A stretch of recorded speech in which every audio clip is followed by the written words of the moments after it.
תקרא הליכות אל ההלכות, ברוכים תהיו רבותיי, בשורות טובות. On arrive un jour avant la fin de la montagne pour recevoir la Torah. Nous sommes aujourd'hui dans le 48e jour dans le compte du Homer.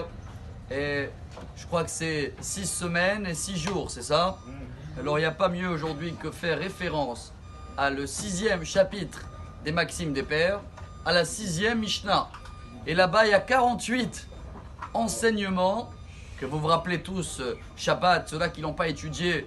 Alors j'espère que on ne va pas pouvoir les dire pendant les 3 minutes, mais ça va déclencher l'envie de réviser tout ce qu'il faut avoir comme, je vais dire, comme qualité pour que la Torah, si Dieu veut qu'on arrive demain, on va recevoir cette lumière que le Zohar HaKadosh, il dit que c'est la plus grande journée, la plus grande nuit de l'année. Ça va influencer après toute l'année, toute la façon de penser, de vivre les choses, de sentir les choses, dépend de Shavuot. Mais si on arrive demain avec un vase qui il a un trou en bas, ça ne sert à rien.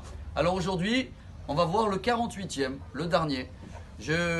On laisse faire les devoirs à tout le monde. Avant, les numéro 1, c'est quoi numéro 1? Talmud, il faut étudier. Après, il faut être joyeux, il faut être patient, il faut savoir bien écouter, il faut pas avoir beaucoup des envies. Chacun, il va voir la liste. Alors, je prends le premier, c'est d'étudier. Le dernier, celui-là d'aujourd'hui, c'est quoi le dernier? Le 48e. Savoir amener les sources. Il y a un double message. Ça se termine là-bas, d'où on apprend ça? De Esther à Malka. Quand Esther, elle est partie dire à Achashverosh, il y a quelqu'un qui voulait te tuer, elle a précisé, il s'appelle Mordechai. Et après quelques années, grâce à ça, le roi, vous vous rappelez, il n'a pas pu s'endormir et il a vu Mordechai, il a sauvé ma vie et on va l'amener et on va lui donner l'honneur. De là, chers amis, je pense qu'on doit aujourd'hui apprendre un message royal qui va nous donner de la force pour toute l'année.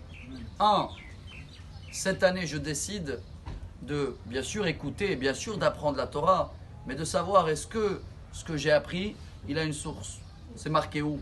Je vais aller chercher la source. Et si la source amène une autre source, je vais aller jusqu'au bout. Mais vous savez pourquoi? Parce que c'est la plus belle façon d'être modeste. Quand on n'amène pas les sources, alors vous allez voir qu'au fur et à mesure, on va nous commencer à apprendre. Tu sais, tu dois faire comme ça. C'est pas bien ce que tu fais. Si tu n'amènes pas les sources, ça veut dire que c'est toi qui enseignes ça. Il y a un peu d'orgueil, chers amis. Alors, quand on amène les sources, on gagne deux choses. C'est l'étude à la perfection, car tu vas commencer à voir que chaque chose que tu fais, est-ce que c'est vrai ou c'est une coutume de grand-mère, peut-être qu'elle tient par rapport à une allergique qu'elle avait, elle mange pas ça, je sais pas. 2, tu vas apprendre, nous on va apprendre, de savoir chaque chose, c'est pas moi. En premier, voilà, on essaye toujours de citer les sources.